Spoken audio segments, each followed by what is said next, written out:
예수님께서는 표적을 구하는 자들을 향해서 악하고 음란한 세대가 표적을 구하나 선지자 요나의 표적밖에는 보일 곳이 없다고 말씀해 주셨습니다.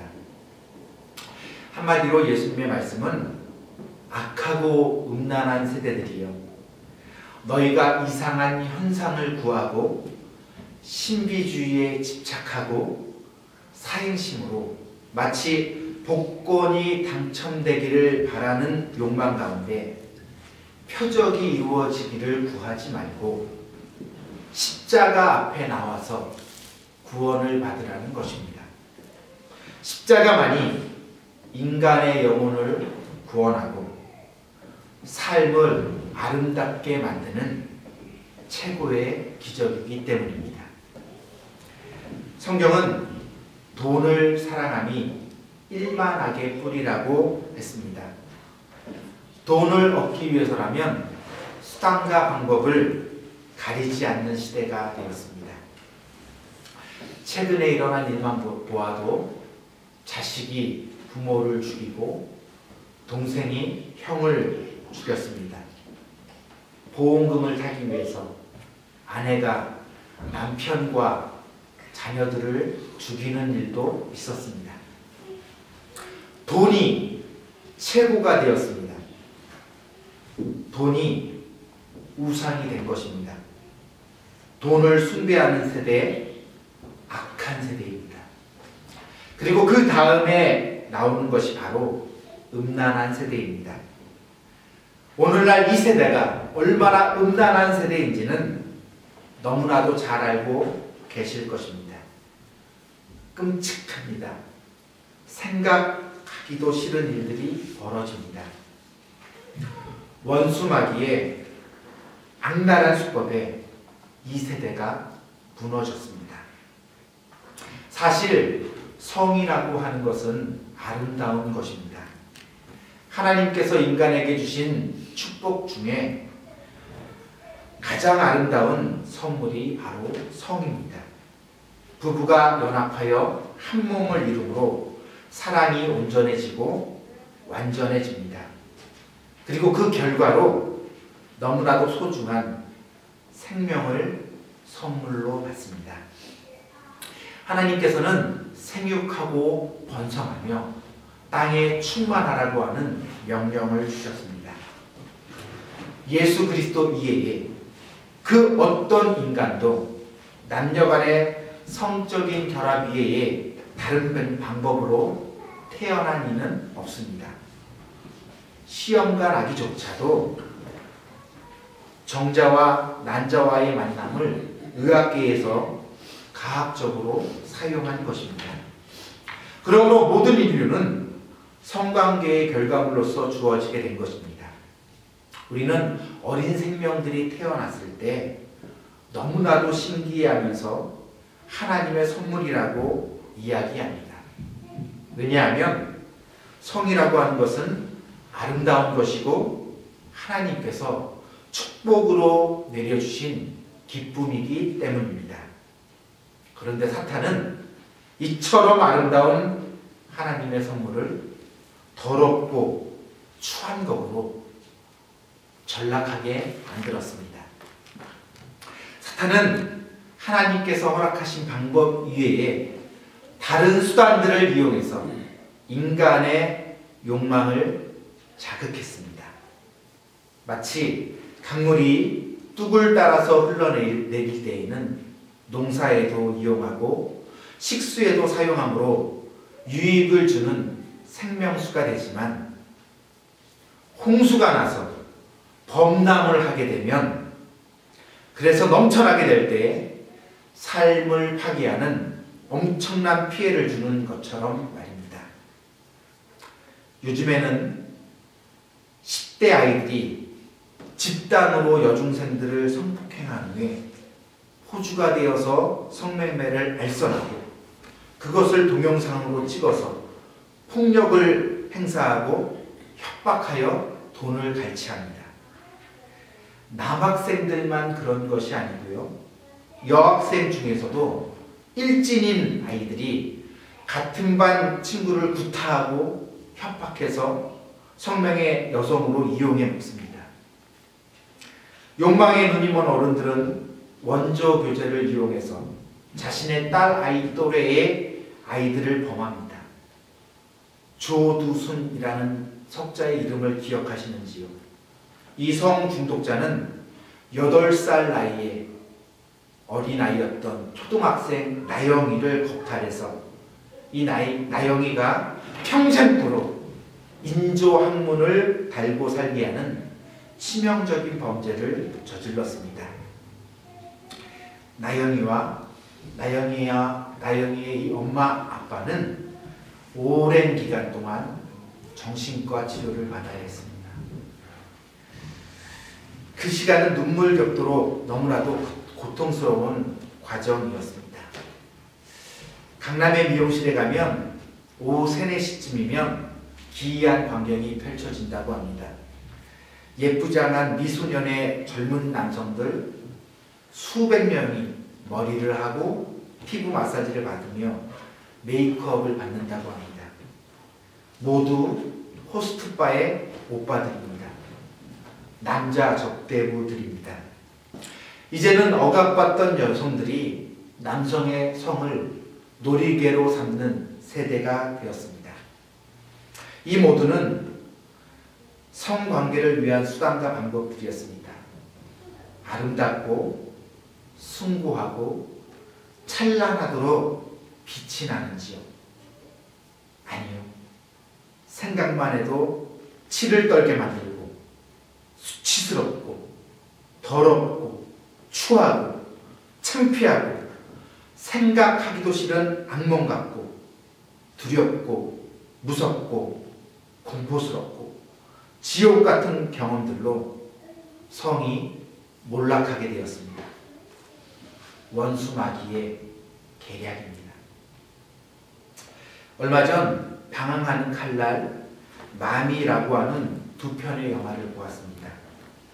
모두 10대 청소년들의 잘못된 성에 관한 이야기들을 내용으로 삼고 있었습니다. 한편은 딸아이를 잃어버린 아버지가 주인공이었고 다른 한편은 어머니가 주인공이었습니다. 자신의 하나밖에 없는 딸아이가 10대들에 의하여서 성폭행을 당했습니다. 집단으로 폭행을 당했습니다.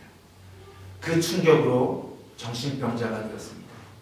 정신적으로 이상한 현상으로 괴로워합니다. 울고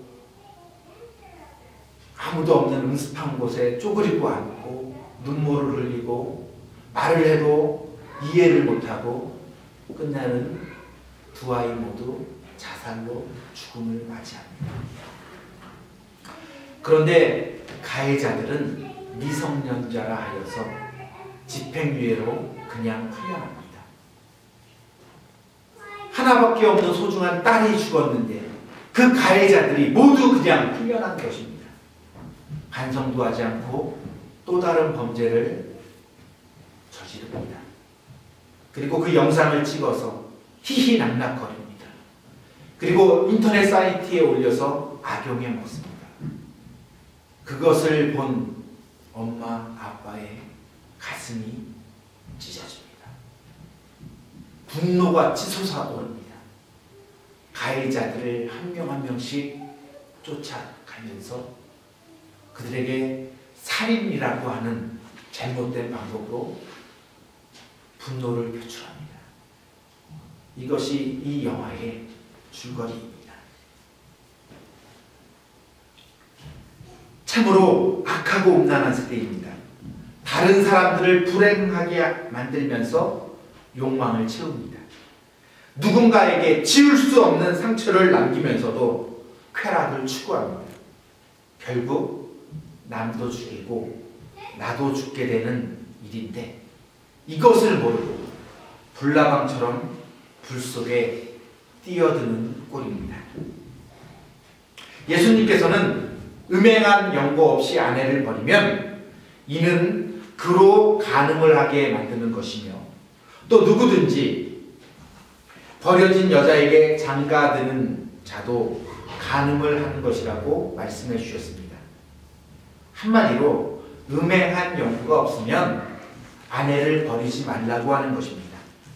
왜냐하면 이때 당시에는 성적인 욕구를 채우기 위해서 아내를 쉽게 버리고 또다시 다른 여자를 아내로 맞이하는 일들이 많았기 때문입니다. 예수님께서는 구조적으로 잘못된 악순환의 고리를 끊겠다는 것입니다. 간음하지 말라는 것입니다.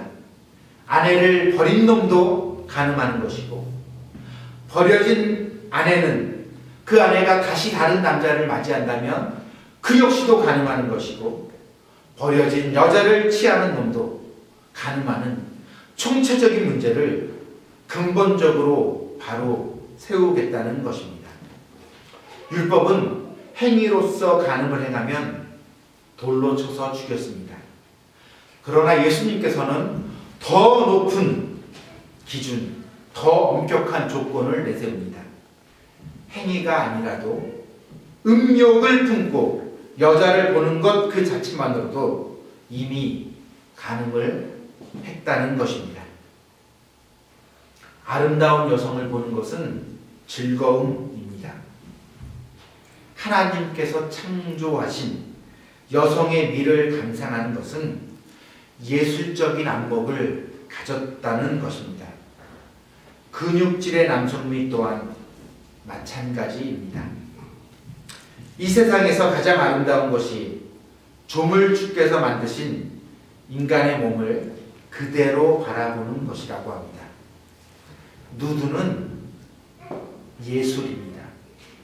결코 외설이 아닙니다. 아름다운 비너스상은 모두 한 번쯤 보셨을 것입니다. 벗어도 부끄러움이 없는 것이 에덴 동산이었습니다. 그러나 죄는 수치심을 가져왔습니다. 나뭇잎으로 가리게 하였고 옷으로 가리게 하였습니다. 최고의 아름다움을 제거해버린 것입니다. 어찌 보면 패션이라고 하는 것은 죄의 결과로 만들어진 문화입니다. 디자이너들 가운데 유독 게이와 레즈비언이 많은 것은 결코 우연이 아닙니다. 중요한 것은 남자나 여자를 바라보는 것이 아니라 음욕을 품고 바라보는 것입니다. 음욕을 품고 볼 때 예수님께서는 이미 간음을 했다는 것입니다. 마땅히 생각해야 할 것 그 이상의 상상을 해서는 안 됩니다. 있는 그대로 보고 느끼고 거기에서 그쳐야 합니다. 그러나 거기에서 더 나아가게 될 때에 음행한 연고가 없는데도 아내를 버리는 것이 됩니다. 하나님께서 허락하신 방법 위에 다른 수단으로 성적인 욕구를 채우게 됩니다. 간음을 하는 것입니다. 눈으로 간음하고 손으로 간음하고 온 몸으로 쾌락에 빠져드는 것입니다. 차라리 눈을 빼버리고 손을 찍어버리더라도 지옥불에 던져지지 않는 것이 다행인 것입니다. 매우 강한 경고의 말씀입니다. 21세기 이 시대를 살아가는 우리들에게는 너무나도 많은 밧세바가 있고 거부할 수 없을 만큼 매혹적이고 섹시한 게릴라가 있습니다. 원하든 원하지 않든 우리는 모두 음란물의 홍수 속에서 살아가고 있습니다. 음란물의 홍수 속에 노출되어져 있습니다. 각종의 포털 사이트의 첫 화면과 메이저 신문이라고 하는 신문을 보십시오. 스포츠 신문은 더 말할 것도 없습니다. 선정적이고 자극적인 사진들로 도배가 되어 있습니다.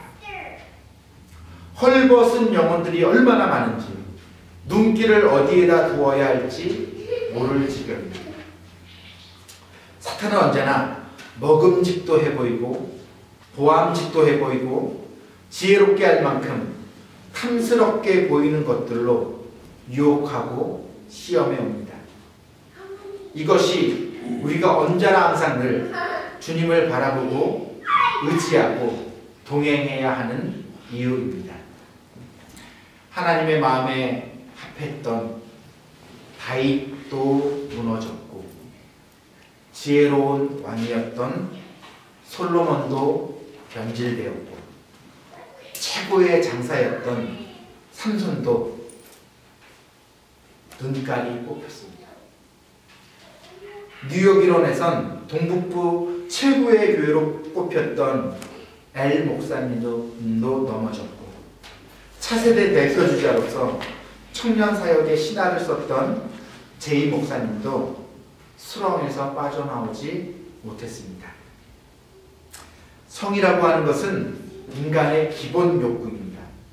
먹지 않고 또 자지 않고 살 수 있는 사람이 없는 것처럼 섹스하지 않고 살 수 있는 사람은 단 한 사람도 없습니다. 누구나가 다 성적인 욕구를 가지고 있고 이것은 지극히 아름답고 자연스러운 욕망입니다. 중요한 것은 이것을 사용하는 방법, 이것을 표출하는 수단입니다. 그 누구도 먹고 자고 성생활하는 것에서 자유로울 수 있는 사람은 단 한 사람도 없습니다. 모두가 약한 면을 가지고 있고 모두가 연약한 존재들입니다. 그러므로 가정을 소중히 여기고 혼인을 귀하게 생각해야 합니다. 이 약하고 음란한 세대 가운데에서 실족하지 않고 끝까지 믿음의 여정을 묵묵히 충성스럽게 걸어가는 길은 오직 날마다 성령으로 충만함을 받는 것이며 시간마다 말씀의 영향력 아래에 있는 것이며 순간마다 예수님을 바라보고 주님과 함께 동행하는 것입니다. 지금 내가 성령으로 충만하다고 지난 10년 동안 훌륭한 사역을 감당했다고 결코 자만한 일이 아닙니다. 한순간 믿음을 놓치게 되면 조그마한 틈을 보이게 되면 순간 몰락하고 좌절하고 넘어지게 되는 것이 바로 연약한 우리 인간이라고 하는 말씀입니다. 그러나 주께서 함께 하시면 능히 승리할 수 있습니다. 믿음으로 세상을 이길 수 있습니다. 요셉이 하나님 앞에서 내가 어찌 죄악을 범할 수 있습니까? 라고 외치며 보디발 아내의 유혹을 물리쳤던 것처럼 우리도 거룩과 순결로서 하나님을 예배하며 작은 등불을 켜고 빛을 발할 수 있습니다. 이미 가늠한 이 세대 속에서 한 송이 거룩함으로 믿음의 꽃을 피우시는 우리 모두가 될 수 있기를